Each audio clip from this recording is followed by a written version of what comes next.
First, I want to say thank you to our sister, and I'll start with a quick vulnerable share to play to win in a room like this.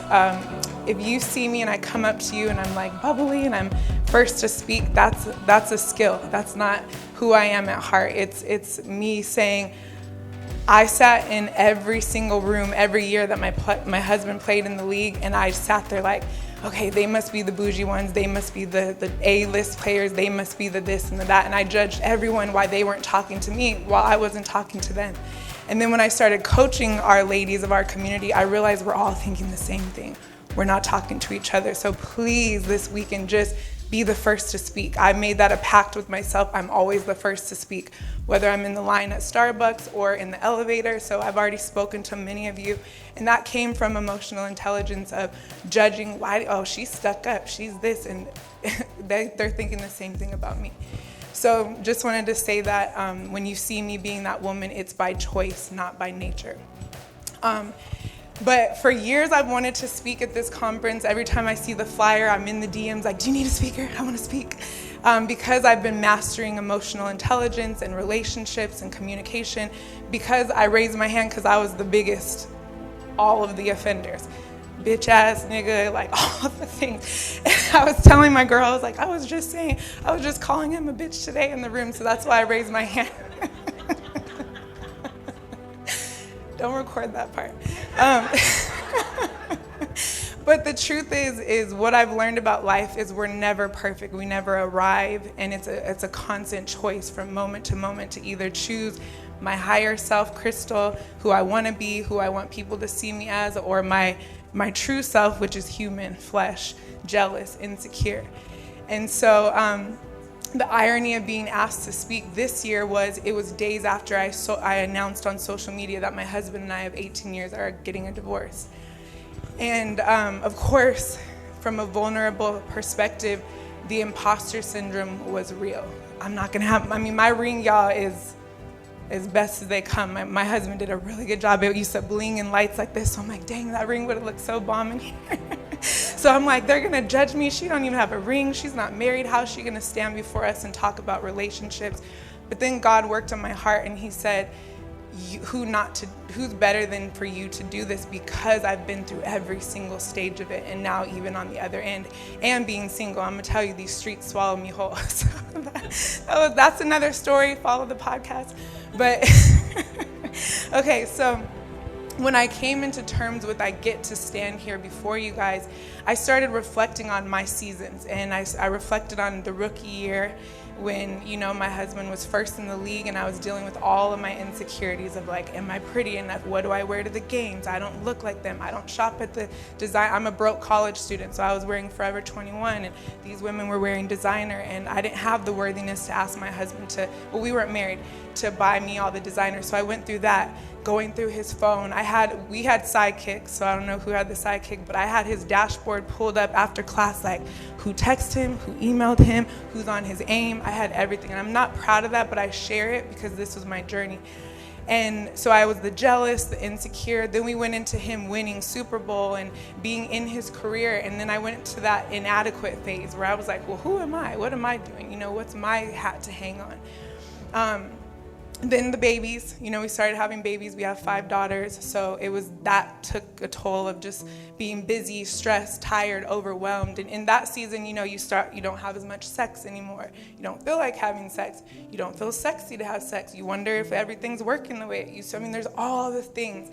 Then it's communication, because you're not being vulnerable. He's not being vulnerable. We're not talking about our problems.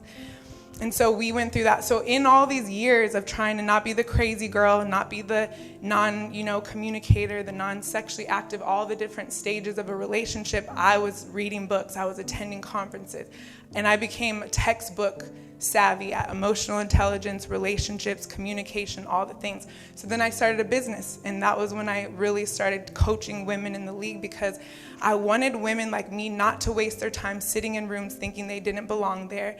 I wanted women to utilize if you're not doing it now, utilize our network. Like I think my husband was on the cover of Taco Bell and Arby's and all these things. I should have been like, can you sponsor my event? Can you do this? Can you do that? But I didn't feel worthy of tapping into the network. And then the network is not always there. It is, but it's not the same when you're in it. So I wanted to help women to feel worthy to take advantage of this community while it's hot. And then now take advantage still. I'm more tapped in here post-league. He retired in 2009 than I was when we were in the league. So it's never too late, but it is hot. While you in it, be hot. I tell my sister-in-law all the time. And so we navigated all these seasons. None of those took us out. From infidelity, he says he never cheated. I say, if you looked at the woman, you cheated on me. So we argue about that. But infidelity, trust issues, communication, all the things, 5 babies, never was ready to leave. But one day my body started falling apart, and I was losing. My head was bigger than my body. It kind of still is, but I'm gaining weight. So, and I started getting these rashes everywhere, and I was just falling apart physically. So that sent me on a soul-searching journey. I was praying, God, what's wrong? What's wrong? What's going on? And that's when I realized the one thing that was missing was self-love, was knowing who I was, we pour into everything around us, especially, our men, thank you guys provide beautiful lives. And so it's easy for us to be like, hey, as long as you win and you bring home that check, I'm a cook, I'm a clean, I'm a roll over, I'm gonna do whatever you need to do, I'm gonna take care of the kids. Like, I was first to sign up for that role, but not realizing that I was losing sight of who Kristel was. And so as I sought out to find who I was, that's when I really started to understand self-love. So just by popcorn, when you think of self-love, what do you think of? Like, what are ways you guys express self-love? Meditation, yes. Yes, taking a break. Like, we're here right now. This is us giving ourselves love. Anything else? Working out, massages, yes. Ooh, yes, dancing. Ooh, boundaries. Ooh, yeah. So I didn't know any of that. I thought self-love was self-care. And I took care of myself. My Instagram handle used to be kept up. Like, my hair was done, my Botox, my lashes, my nails, my outfits. Like, I stayed ready. But when I looked at it, it was all still for not getting traded in, not getting cheated on, not getting left behind. It wasn't about self-preservation. It wasn't about, Kristel, I love you so much, I'm going to take time for you. It wasn't that. And so I brought these flowers. These were actually donated by Bloom Te Amo, so thank you, shout out to her. And what I was going to pass these out, but just logistically it didn't feel aligned. So what I want you to do is just kind of observe this pot of flowers. And these are the ones, she had a wedding. And so I asked her for the leftovers, the leftover ones. And so when you look at these, I was going to have you guys hold them and just observe, like, did you notice, did you compare yours to your neighbors? Were you like, this one right here is broken. Oh, broke it. But, some of them are skinnier. I would have liked to get this one. This one's pretty. Like, I feel like it's like a little bouquet if I ever get married again. But we want to look like this one. We want to look put together. We want to look like the bouquet. We want to look like everything's perfect. But we forget that the only way to be full and whole is to really work on who we are on the inside. And so I was going to have you guys just observe your flower, but what I'm going to have you do instead is I would love for you to just take a minute and close your eyes. Everyone just close your eyes. And I would love for you to just bask in yourself for a moment and just notice what thoughts are coming up. Are you noticing walls dropping?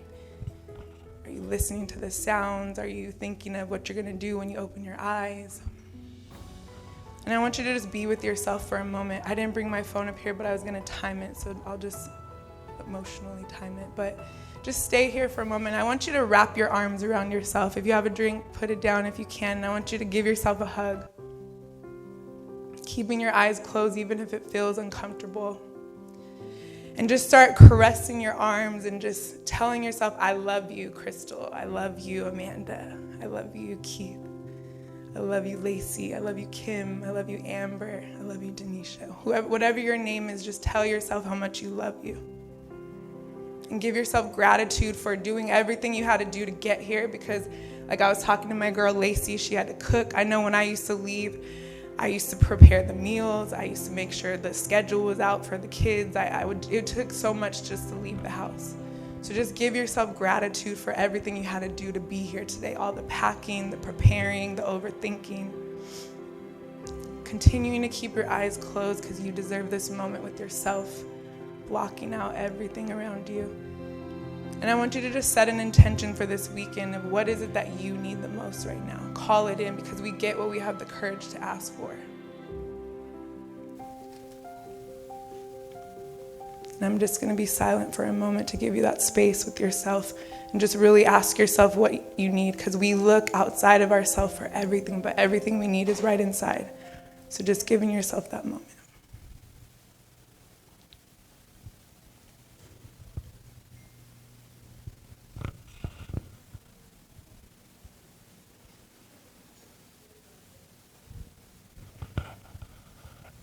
To the men, thank you guys for putting your bodies on the line week after week.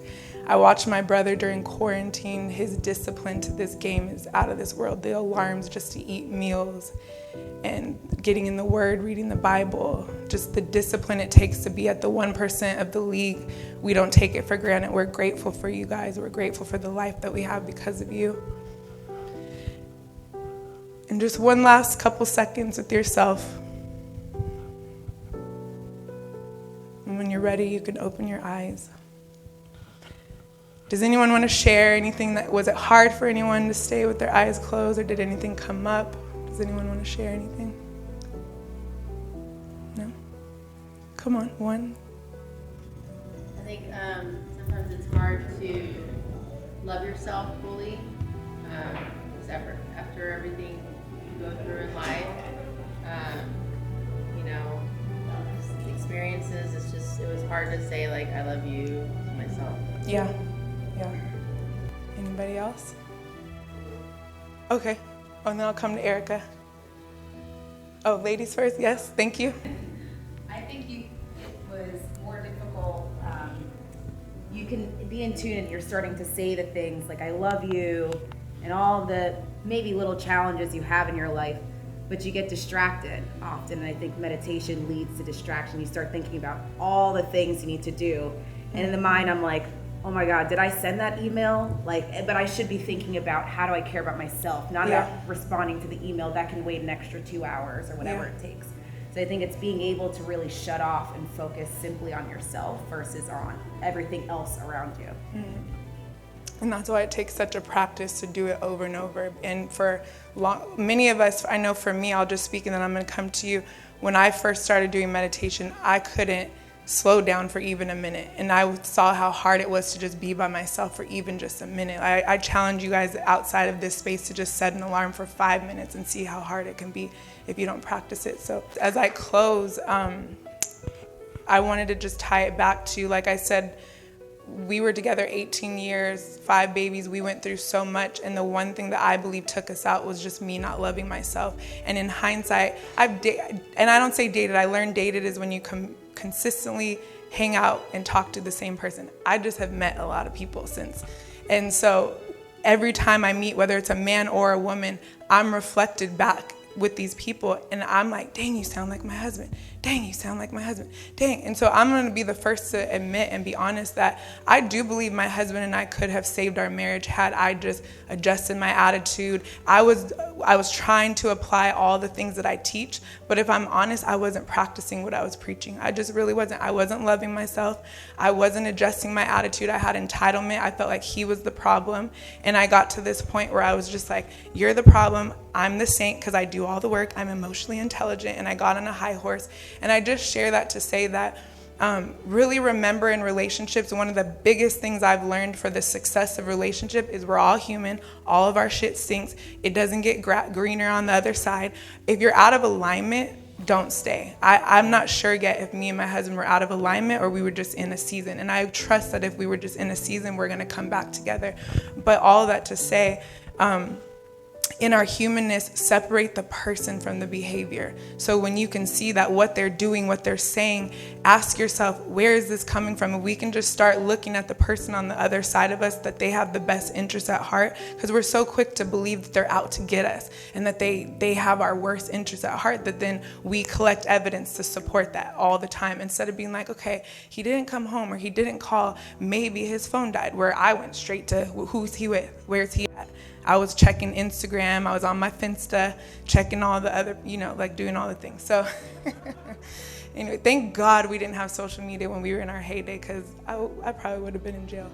So all of that to say, what I want to leave you guys with is one of the biggest lessons I've learned. I lost everything in a way, because one of the things of being a dependent is I got cut off. And I don't say this to out our business. I just say this to speak honestly in a room like this, that you never know. It went from I had everything taken care of to a wife sent me my clothes for this weekend.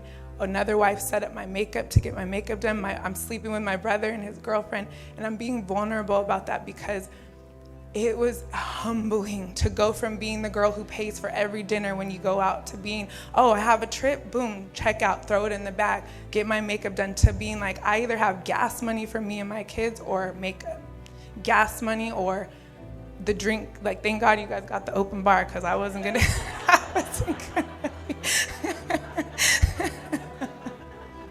So I'm being vulnerable to say you never know. Don't live in fear of that. I'm not saying that. I'm not saying prepare for it. I'm just saying be mindful that you never know. I never thought that would be my reality, but our community has taken care of me. But the only way that I was able to be supported is by being humble enough to admit that I needed help and to be vulnerable enough to receive it. So I'm grateful for every person who has DM'd me, reached out to me, given me something, supported me. Barbara, I just want to give her a shout out. She's celebrity media coach on Instagram. She helped me put my talk together, because mentally I'm going through a lot. And so she helped me organize my thoughts to stand before you guys today. She's like, don't worry about it, I got you. So the community just rallied together to support me for this weekend. And so thank you for having me, Denisha. Thank you for creating this space for us to be together. And I just encourage you guys to link up, get information. You never know when you're going to need somebody in this room, and we're all here for a reason. So connect, connect, connect. And thank you guys.